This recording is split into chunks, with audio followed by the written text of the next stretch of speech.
recorrida. Yo soy Daniel Pastore, secretario de Comunicaciones, Miguel Siciliano, secretario de Gobierno, con el relator y con Nico Pérez de la Secretaría de Modernización.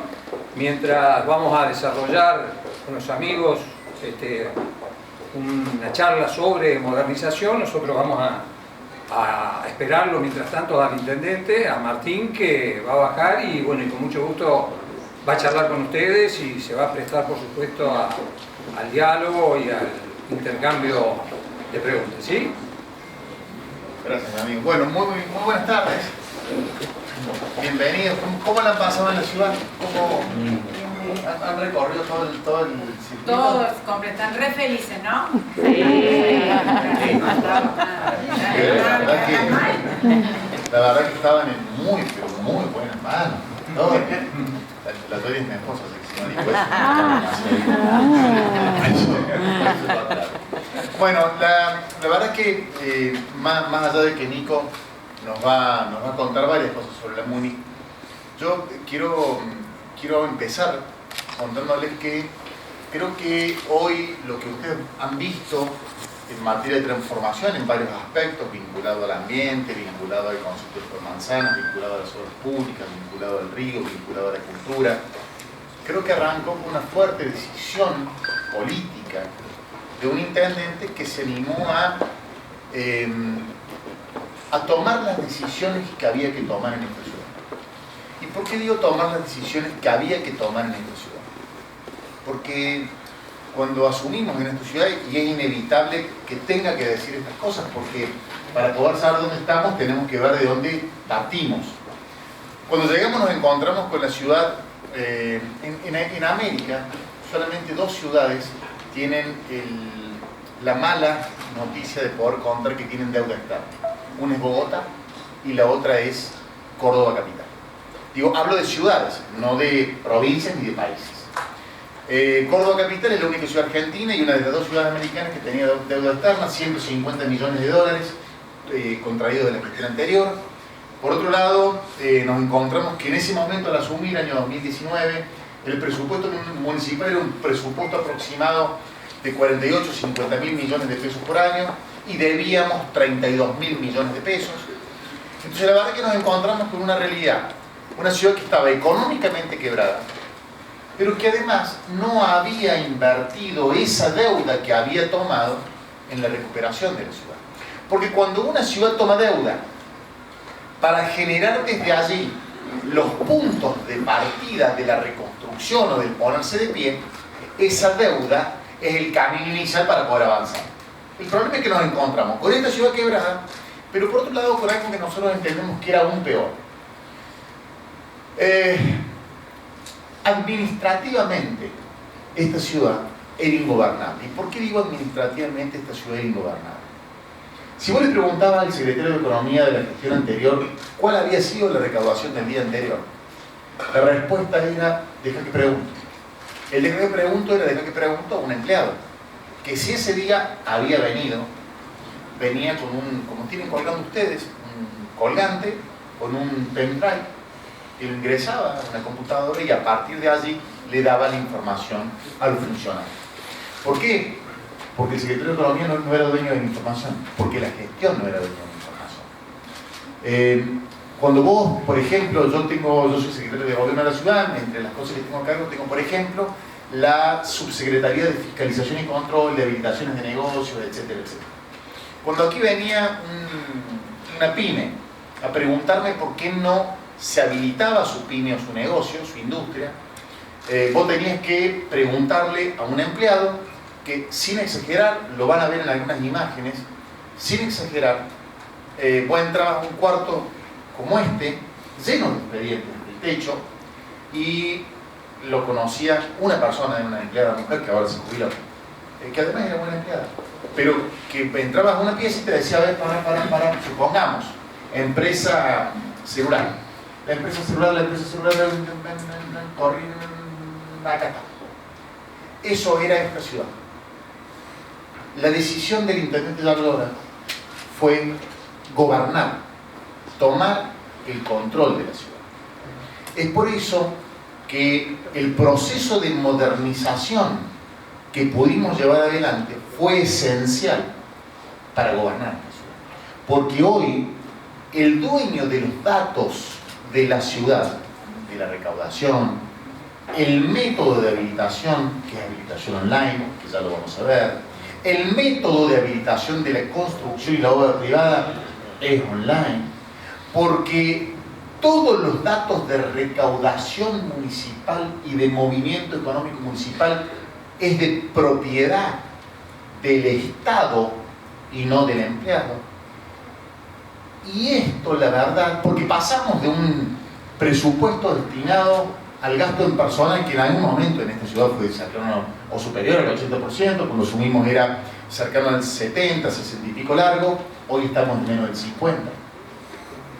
Todas estas decisiones fueron decisiones difíciles. Esto lo vinculado al personal.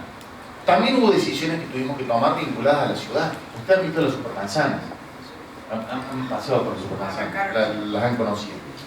No fue fácil decidir que por aquí deje de pasar un colectivo. Uno no, en la calle 27 de abril, en la plaza San Martín, pasaban 110 líneas de colectivo. No fue fácil tomar la decisión, porque al principio costó. La gente le tiene miedo a los cambios, la gente le tiene miedo a ciertas cosas. Hoy es una de las medidas más acertadas de la ciudad. Pero no fue fácil enfrentar esta decisión, cambiar este concepto de ciudad, decidir apostar a la bicicleta, al ambiente, a bajar el mapa de calor, a una ciudad vivible, una ciudad disfrutable, al turismo. Córdoba tuvo en el fin de semana largo de carnaval, febrero, y en el fin de semana largo de Semana Santa, los récords históricos en esta ciudad de los últimos 8 años en materia de ocupación turística. Construir esta Córdoba capital, tomando ese tipo de decisiones administrativas por un lado, pero también de diseño de ciudad por el otro, fue difícil. En definitiva, ¿qué quiero decirles? Creo que lo que nos permitió avanzar con estas cosas fue la decisión de un intendente como Martín Dardora, que entendió que nosotros vinimos a generar cambios profundos. No vinimos a hermosear con maquillaje la ciudad, vinimos a cambiar, vinimos a que sea mejor. Y para que la ciudad sea mejor, había que tomar decisiones para adentro y había que tomar decisiones para afuera. Muchas de ellas no demasiado simpáticas, de hecho, muchas de ellas antipáticas, pero había que tomarlas, porque hoy lo que fue una gran discusión como las supermanzanas es una de las medidas más aprobadas por la sociedad. Y lo que en su momento nos generó muchos problemas gremiales, discusiones y mucho conflicto, hoy nos permite avanzar con el plan de obra pública, que es el plan de obra pública más grande que la ciudad tiene de la vuelta a la democracia. Tenemos la mayor cantidad de frentes de obras abiertos que tuvo esta ciudad de la democracia de fecha. Para que se den una idea, no quiero aburrirlos mucho porque lo tenemos a Nico que nos va a desburrar con la presentación que nos va a dar, pero tenemos más de 120 kilómetros de asfalto en este momento construyéndose. Cuando digo asfalto, digo asfalto nuevo, bacheo, reconstrucción, más de 120 kilómetros. Hemos prendido 75.000 lámparas, una porque le cambiamos el foco, otra porque le arreglamos un cable, otra porque pusimos un poste. Más de 75.000 lámparas. Hemos arreglado más de 500 plazas, hemos recuperado el río, hemos logrado pasar de casi el 70 a menos del 50% de los gastos municipales en personal y el resto poder destinarlo a la obra pública. Hemos comprado, ya lo deben haber visto, 160 colectivos que hoy son los más modernos del país. Todo esto se ha hecho con decisión política. Y creo que esta decisión que ha tenido Dardora es lo que nos permite que pasamos de ser, en 2 años y 4 meses, una ciudad a la que lo digo con absoluta humildad, pero que la región, y en algunos casos algunas otras ciudades de América, empiezan a mirarnos como ejemplo de ciertos temas. Por ejemplo, ejemplo de temas como la materia ambiental. Empiezan a preguntarnos cómo hicimos esto que hicimos. Por ejemplo, en materia ambiental. Por ejemplo, en materia cultural con los murales de arte urbano que tenemos. Es un ejemplo que ciudades están empezando a preguntarnos, che, cómo es el programa El Arte de Nuestra Gente, que ya lleva 94.000 metros cuadrados de murales en la ciudad, no solamente hermoseándola, sino generando industria naranja, porque el 98% de los artistas que generaron esos murales son de Córdoba capital. Y porque además empezamos a exportar artistas a muchas de las ciudades de donde ustedes vienen, porque muchos intendentes e intendentas nos están pidiendo los artistas para que vayan a hacer esto que estamos haciendo en la ciudad de ellos. Así que agradecerles que estén acá.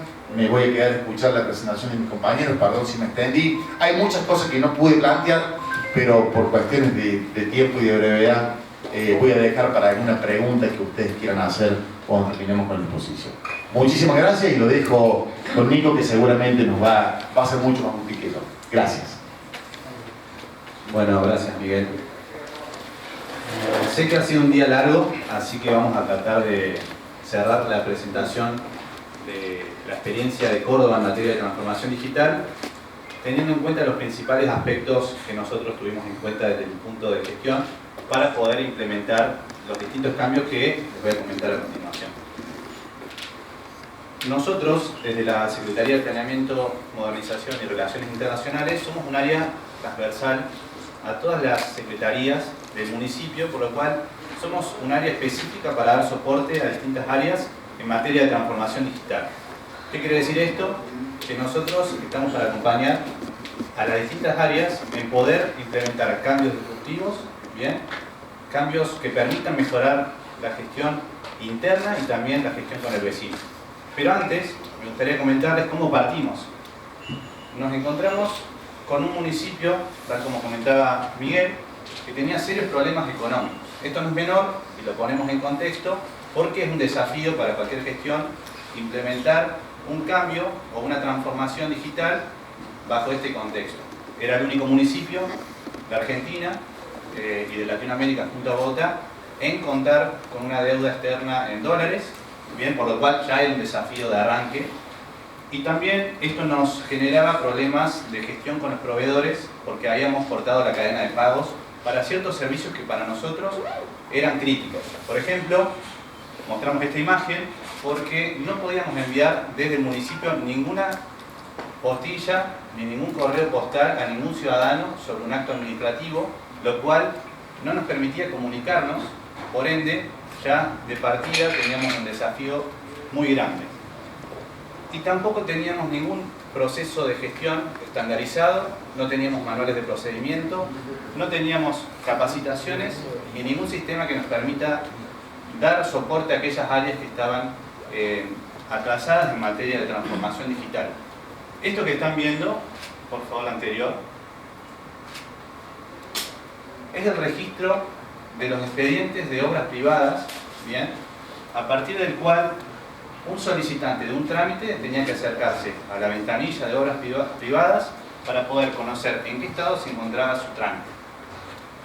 Un papel por parte de un empleado que seguramente tenía toda la voluntad de querer dar información y se organizó bajo esta forma porque es la herramienta con la que contaba, con la que le enseñaron, con la que pudo solventar, digamos, esa solución al vecino, pero era todo lo que tenía, ¿bien?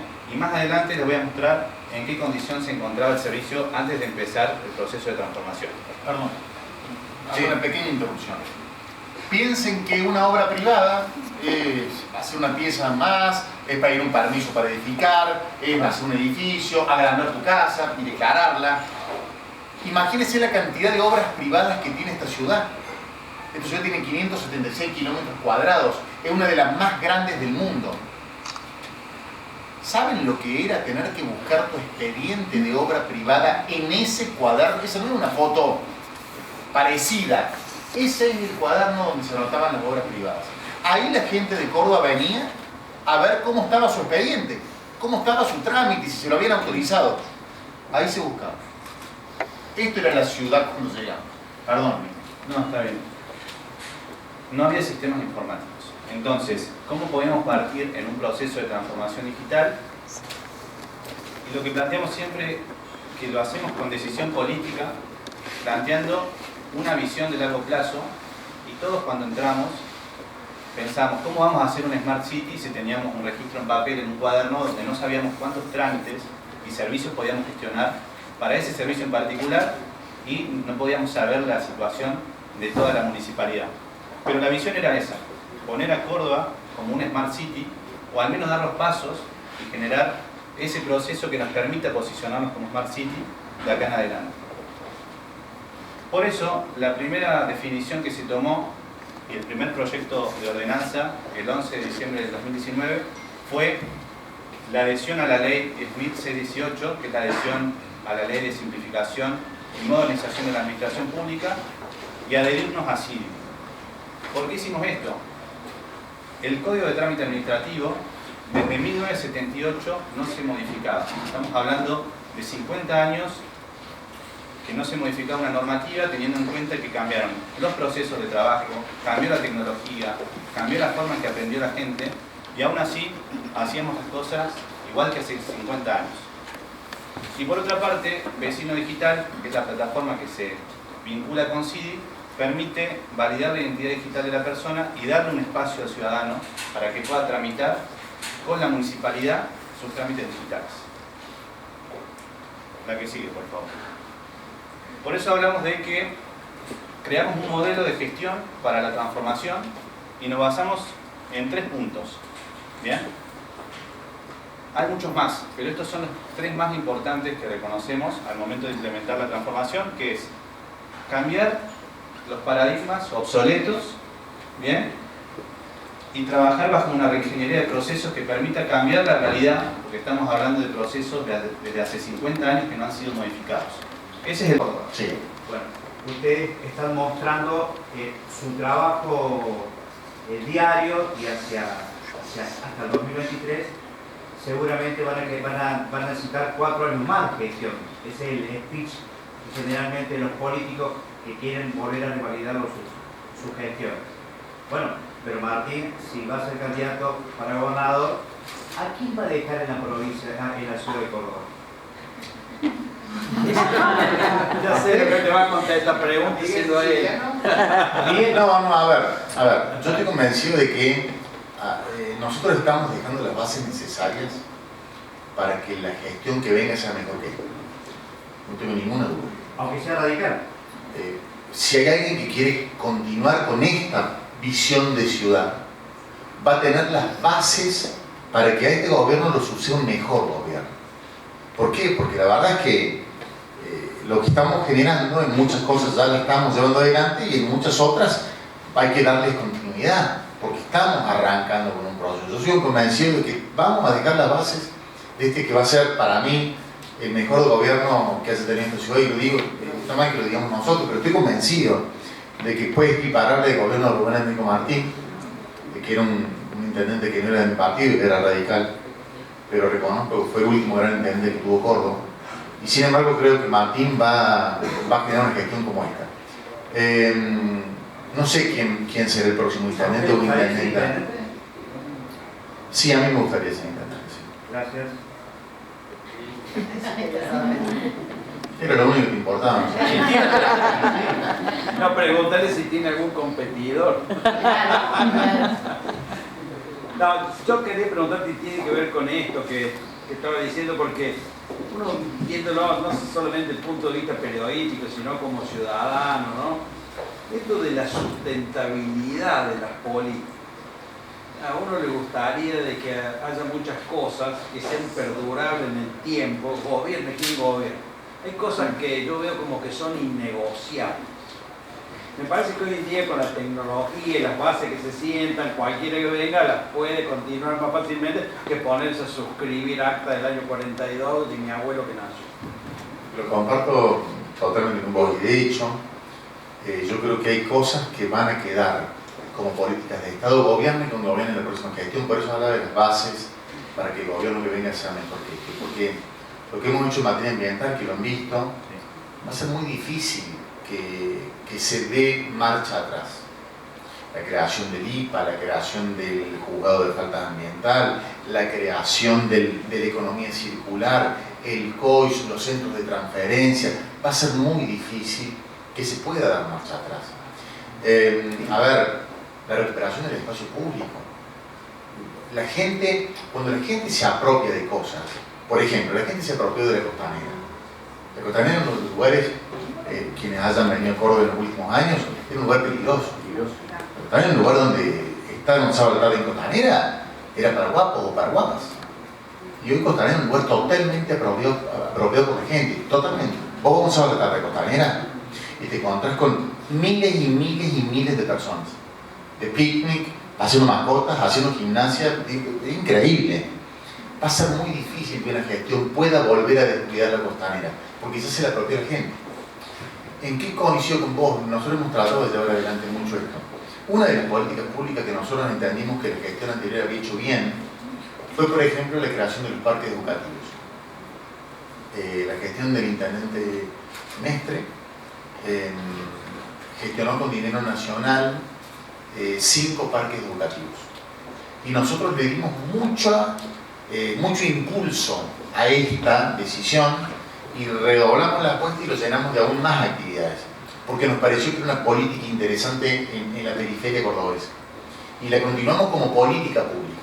Entonces yo creo que coincido con vos, los gobiernos crecen cuando las políticas públicas continúan sin necesidad de que haya sido de tu partido que gobernaba antes que vos, pero creo que crecen más cuando la garantía de esa política pública es la gente.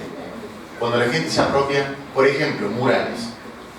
Va a ser difícil que el próximo intendente o intendenta no continúe la política pública de los murales, porque ya es una política de economía naranja, porque ya está apropiado por la gente, porque ya es parte intrínseca de la ciudad. Entonces va a ser difícil. Interesantísimo todo esto que se ve con tanta... Interesantísimo todo esto que se puede observar a través de las pantallas, con la tecnología, con GPS, con todo lo que forma parte de esta tecnología digital que está ayudando y que le da más seguridad a toda la gente, que es muchísima, y que utiliza el transporte urbano en la ciudad de Córdoba. Algo muy lindo, nos dejó una impresión muy buena, no solo a nosotros, sino a toda la prensa del interior que había sido convocada para este recorrido por Córdoba Capital. Nos vamos luego a una pausa y ya volvemos. Hemos logrado construir bases muy sólidas para que la ciudad despegue. Nosotros no solamente hemos logrado detener la caída que esta ciudad venía teniendo, en un momento detuvimos esa caída, pero hoy esta ciudad empezó a crecer. O sea, ya no solamente no cae, sino que crece. Sería muy triste para nuestra ciudad que algo así pasara, porque costó mucho, costó, de marcar la fecha pasaron 20 años, y nos costó a los ciudadanos de Córdoba 20 años encontrar una gestión que después de 20 años volviera a recuperar los índices de crecimiento de Pilar Rubén Enrico Martín. La casualidad es que siempre se llaman parecidos, porque uno es de apellido Martín y el otro de nombre Martín, pero eso pasó. Ahora dependerá de cómo voten los cordobeses y las cordobeses en la próxima elección. Ojalá tengamos suerte. Que quien sea electo intendente o intendenta, del partido que fuere, pueda garantizar la continuidad de las cosas que hemos hecho y que están bien. ¿Sí? Le hago una pregunta y no política, para que no... Venga. Durante años se dijo que la Municipalidad de Córdoba utilizaba muchos recursos económicos, en recursos humanos, ¿no? Mucho plantel de empleados, básicamente, y no les permitía hacer obras. Recuérdenme, usted creo que se hablaba de un 60-70% de todos los recursos que tenía que utilizar el municipio de Córdoba para pagar sueldos. ¿Esa lógica la han logrado cambiar? Sí. Cuando en algún momento histórico de la ciudad, acá se llegó casi a un porcentual, sacaron el 80% de los ingresos municipales destinados a sueldos. Cuando nosotros asumimos, ese porcentaje era más bajo, estaba en el 60 y pico, no tengo el dato exacto acá, pero era un 60 y pico largo, 60 y un poco más largo, 66, 67, eran más cerca del 70 que del 60, y hoy estamos por debajo del 50%. Sí, hemos logrado revertir, y eso es lo que vos ves en la calle, digo, cuando vos ves las obras. Miren, tenemos el frente de obra más grande de la democracia a la fecha al mismo tiempo en la ciudad. Y eso es producto de haber corregido el destino de los fondos. Nosotros creemos que los empleados tienen que tener buenas condiciones de trabajo, creemos que tienen que trabajar y tener herramientas positivas de trabajo, por eso hemos dotado de tantas herramientas a la descentralización municipal, hemos comprado camiones, herramientas, maquinarias, pero también creemos que el vecino necesita que la ciudad no gaste el 100% de su ingreso en sueldo, porque si no, no hay obra pública posible. Y a eso responde el plan de obra pública que Martín está llevando adelante en la ciudad. Miguel, sí, ¿cuál es la situación de Bajo Grande? ¿Está funcionando al 100% la nueva planta ya? Bueno, eso, en muchos periodos del año en esta ciudad se tiraba al río sin siquiera clorar. Bueno, de hecho, el imputado por este tema, que nosotros podamos haber inaugurado la planta nueva de Bajo Grande es muy importante. Además, hemos hecho, Schiaretti hizo en la ciudad, hizo los troncales de cloaca, que debería haber hecho los intendentes anteriores, pero bueno, no lo habían hecho. El gobernador Schiaretti hizo los troncales cloacales en el 100% de la ciudad, y Martín y Yarlora comenzó ya con nombres trascendentales de este tema, por ejemplo, en barrios como Zona Sur. Yo no sé si ustedes conocen, barrios famosos como Villa Libertador. En Villa Libertador hay gente que, lo digo literal porque esto ha pasado, lo pueden googlear, han muerto personas porque se han caído en los pozos negros. Y se han caído en los pozos negros porque no había más lugar. O sea, habían hecho tanto pozo negro atrás, adelante, al frente, al costado, que no había más lugar, no había más lugar literal. Y de hecho, la Napa ya muchas veces hacía que vos en tu patio tuvieras agua, en tu patio. Pero no agua porque se te había desbordado el pozo, agua porque no tenías más posibilidad. Entonces comenzamos con esta obra que tuvo que ver primero con bajar la Napa, colocamos 10 bombas, logramos bajar la Napa, y estamos haciendo ahora, en este momento, la Tori está ejecutando un crédito BID que está haciendo la conexión domiciliaria de la zona de peligro en Villa Libertador, y es una obra histórica que se vincula a tu pregunta Claro. de Bajo Grande. Sí, La obra de la planta vieja de Bajo Grande, ¿qué va a pasar? Bueno, hay que empezar a hacer que todo se conecte. O sea, que no trabaja más, esa gente tuvo un impacto en su vida cotidiana, por un lado. Por otro lado, ¿qué pasa con el sindicato? ¿Cómo neutralizaron al sindicato? Que todos sabemos que los municipales no son para nada tibiecitos a la hora de... No, pero no echamos gente, pero echamos solamente gente por inconducta.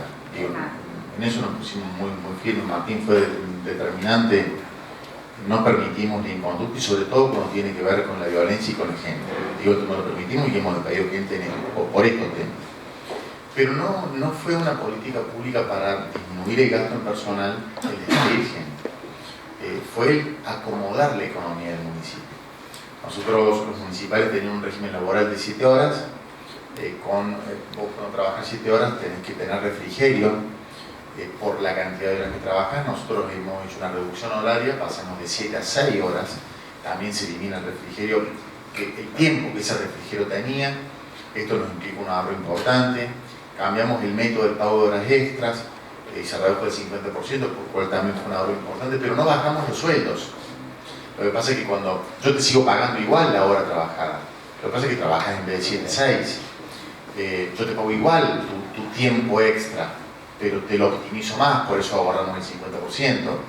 Esto nos permitió, esta política económica nos permitió disminuir el recurso de personal, pero no por despedir, sino por optimizar. Y además tuvimos una política muy fuerte en materia de jubilación anticipada. No tengo un número exacto para darte, pero si no me equivoco es de cercano a las 1000 personas las que ya accedieron a la jubilación anticipada municipal, y eso también fue importante a la hora de disminuir el gasto. La digitalización ayudó muchísimo.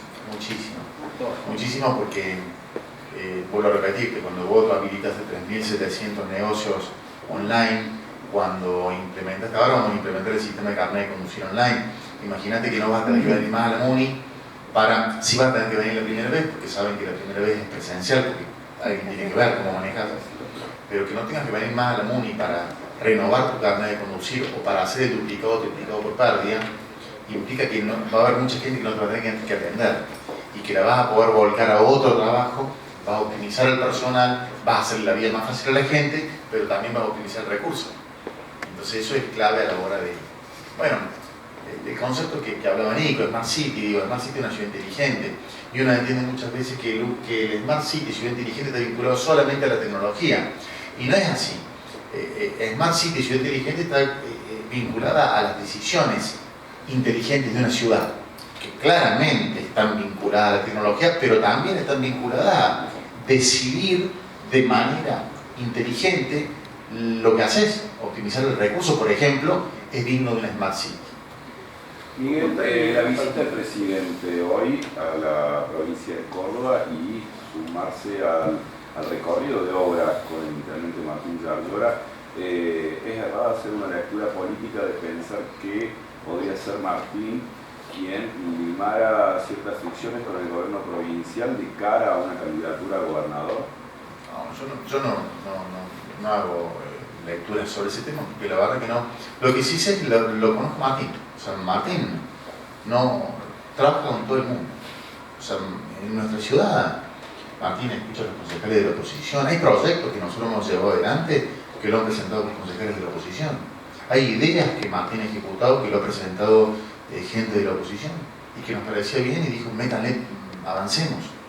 ¿Por qué? Porque en esto yo conocí un tipo como intendente, digo, porque lo conozco hace muchos años, pero en el rol de intendente conocí una persona con una idea muy clara a la hora de ver qué es lo importante. Lo importante es que la ciudad de Córdoba crezca. Aquí hay una idea que va a hacer crecer a la ciudad de Córdoba. Para Martín no es importante quién la trajo. Si la idea es buena hay que ejecutar. Che, pero vos fíjate que la presentó ella, y ella no es de tu partido, y si vos le que no importa. Le va a seguir a Córdoba, dale para adelante. En esto creo que Martín... Y en este punto, si bien son del mismo palo político que hacemos por Córdoba, gobierno provincial, con la actual intendencia, en el caso de llegar a la gobernación y todo este equipo que está funcionando en la ciudad, trasladar la política ambiental que están ejerciendo ustedes, porque hay una diferencia con respecto a la política ambiental de la provincia. ¿Existe esa posibilidad? Bueno, a ver, yo siempre digo, yo quiero que Martín sea gobernador. Soy un convencido de que Martín va a ser el gobernador que le va a dar continuidad. ¿Puede existir un eje de campaña o acompañar en plataforma de campaña la posibilidad de leyes muy cuestionadas como la ley de bosques, como todos los conflictos que ha tenido el gobierno provincial hoy con tramos de autovía? Yo soy un convencido de que Martín sería el gobernador que mejor pueda llevar adelante este progreso al que ha llevado Schiaretti a la provincia. Soy un convencido. ¿Por qué? Porque fue su vicegobernador, porque fue ministro de esa gestión provincial, porque además fue diputado nacional, y era el diputado nacional que discutía los fondos del transporte, que discutía la ley de educación, y que beneficiaba a esta provincia y a esta ciudad. Pero además de que creo que va a ser el mejor continuador de la política pública de Schiaretti, porque fue parte de eso, sin duda Martín es un tipo disruptivo, que en la ciudad ha mostrado animarse a hacer muchas cosas y que da muchos cambios. Y bueno, Martín va a seguir siendo el mismo. Si es gobernador, yo quiero que lo sea. Ya le preguntarán a ustedes, a él, si va a serlo o no, si va a ser candidato o no. Es una pregunta que tendré que responderle. Yo, como vecino de Córdoba, quiero que sea gobernador. Pero estoy convencido que no va a ser el mismo Martín. El Martín que es intendente, el que fue vicegobernador, el que fue diputado nacional. Es el mismo Martín, el que revolucionó San Francisco cuando fue intendente de San Francisco, lo está haciendo en Córdoba. Va a ser el mismo Martín si le toca ser gobernador. Va a hacer que el gobierno, yo siempre digo, como les dije recién, a un buen gobierno, que es el gobierno de Schiaretti, lo tiene que suceder un gobierno mejor. Yo estoy convencido de que hacemos por Córdoba fue generando mejores gobiernos uno tras otro. Por eso el pueblo de Córdoba nos siguió eligiendo, porque nos íbamos preparando para que el gobierno que venía fuese mejor al anterior, y el que vino fue mejor, y estoy convencido que Martín puede hacer un gobierno aún mejor que este, que es muy bueno, estoy convencido. A pesar de lo que dice, ¿tiene alguna crítica hacia el gobierno de Schiaretti? Sí, sin duda, tengo críticas hacia nuestro gobierno también. Sí, no hacemos todo bien, claro. Pero bueno, a mí me gusta concentrarme mucho en mi rol. Soy el secretario de gobierno de la ciudad Y tengo muchas críticas para hacernos, como la del transporte que dije recién, que es un tema que no hemos logrado mejorar mucho, pero es un tema que a lo mejor todavía tenemos que avanzar y que mejorar más. Pero está bueno hacernos críticas porque eso nos permite mejorar. Si no, si creyéramos que hacemos todo bien, no podemos mejorar nunca. De cualquier manera, no estoy acá en el rol de opinólogo, yo opino de lo que soy, yo dice que estoy de gobierno en la ciudad y de esas cosas opino, ¿no? ¿Y reciben, digamos, ayuda a nivel nacional? Sí, claro, como todas las ciudades donde el gobierno nacional hace cosas. No podía... Bueno, hay por ejemplo la planta de Ojo Grande. La planta de Ojo Grande se hizo con fondos nacionales, provinciales, municipales. Ahí tenés un ejemplo. Por ejemplo, Benito Martín, como te decía, entiende que si le hace bien a Córdoba, avanti, porque esa es la prioridad, Córdoba. A la hora de abordar los espacios públicos, con el fin de que... Si le parece, respondo dos más, antes, y nos tomamos un café. Ideal.